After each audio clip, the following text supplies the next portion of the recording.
Hey there, and welcome to Acutely Amanda, a podcast where I share short fiction that stays with you, along with the real life and craft behind it. I'm Amanda, and today's episode is all about cake. Let's get to it. Let Them Eat by Amanda McNeil. My friend's new front door opens, revealing her glowing in a way I didn't expect. "Hi," she says, drawing out the single syllable like a teenager. I raise an eyebrow as I lean in to hug her. "You seem, I don't want to say happier. That feels judgmental of her usual Eeyore-esque nature. Different." She gives me a squeeze and releases me. I step inside and hand her my coat. She hangs it in a closet as I remove my shoes. "You mean happier, and I am." She turns back from the closet, beaming at me. I'm seeing more of her teeth now than I have in almost 5 years of friendship. "I had no idea the old place was getting you down so badly." I follow her from the entryway through a doorway to an open layout living kitchen area. It's still a triple-decker, but this time she's on the first floor instead of sandwiched into the middle. Light filters in through the windows, overlooking the backyard she shares with her neighbors. It's really a nice place, especially for not having roommates or a partner contributing to the bills. I reach into my oversized purse and pull out a box. My contribution to the afternoon. She takes it from me.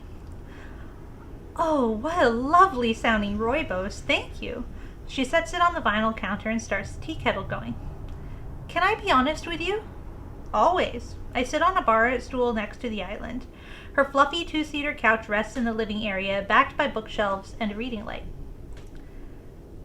It's not so much the place as something it came with.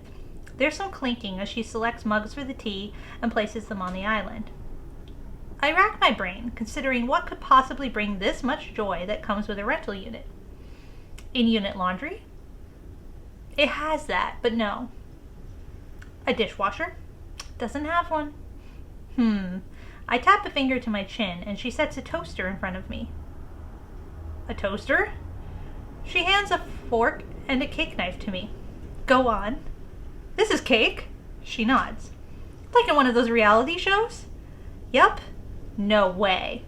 She gestures go ahead at me, and dubiously, I stand and poke lightly at the side of the red two-slicer. There's no metal ting. I slide the fork in and slice, revealing a cherry chocolate interior. That's cake, all right. Wow, I had no idea you could bake. I cut 2 slices and place them on the plates she's added to the island. The kettle beeps and she pours the water over our tea bags. She hands me a fork. I'm not baking. She sits next to me and takes a bite.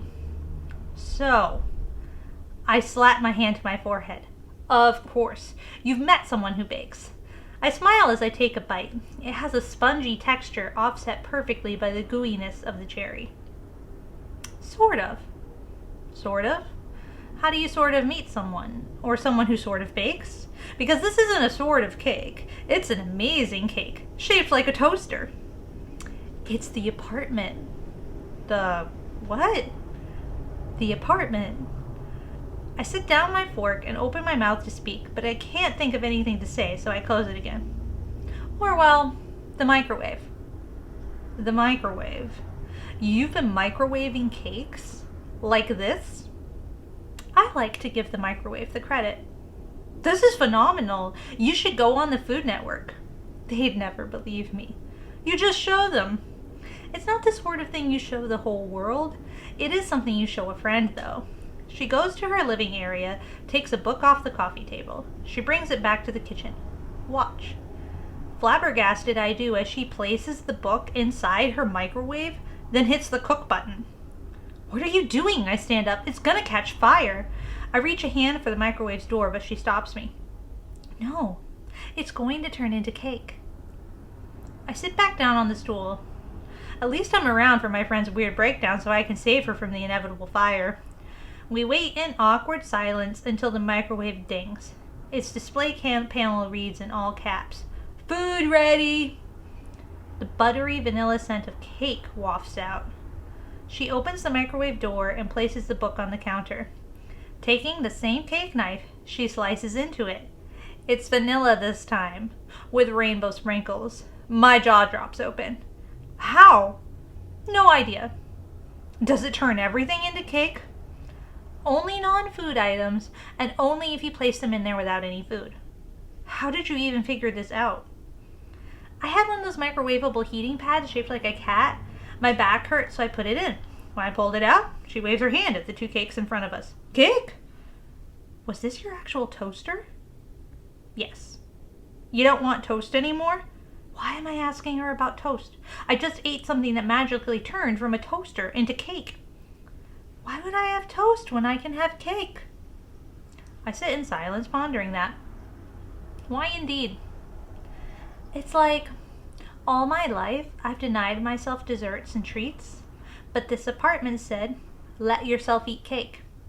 I mean, I wasn't going to let my cute heating pad go to waste, so I ate it, and I felt better than I have in years.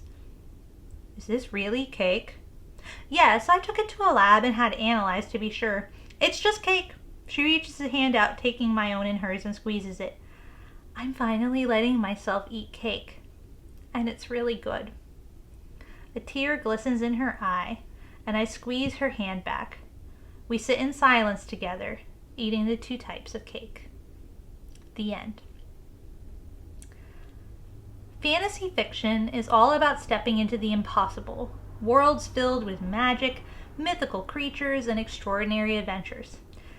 It's a genre that bends reality, allowing for limitless storytelling where characters wield power, battle darkness, embark on grand quests.